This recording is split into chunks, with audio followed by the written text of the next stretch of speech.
Jumpa kembali bersama Agri Fanan Channel. Ratusan PMI terancam hukuman mati di negara penempatan bekerja. Apa penyebab hukuman mati tersebut? Simak video sampai tuntas. Pemerintah masih punya setumpuk pekerjaan rumah terkait pelindungan warga negara Indonesia di luar negeri. Pasalnya, ada ratusan pekerja migran Indonesia yang terancam hukuman mati. Selain harus melakukan diplomasi tingkat tinggi untuk membebaskan mereka, pemerintah juga perlu memperbaiki upaya pencegahan.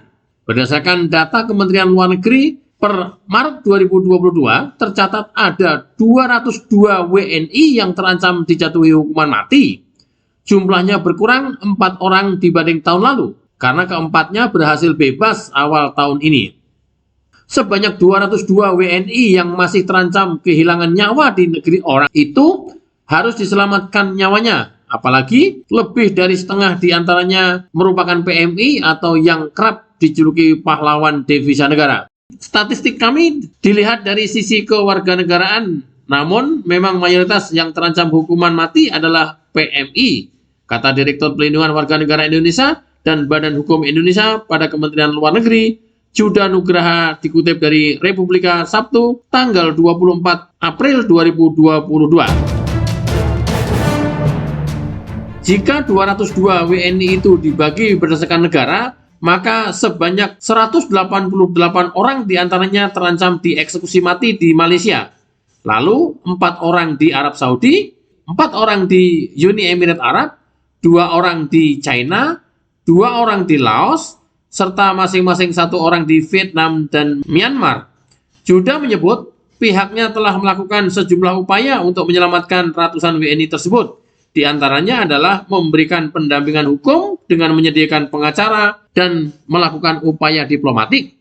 Pihaknya juga terus menghubungkan para WNI itu dengan keluarganya di tanah air.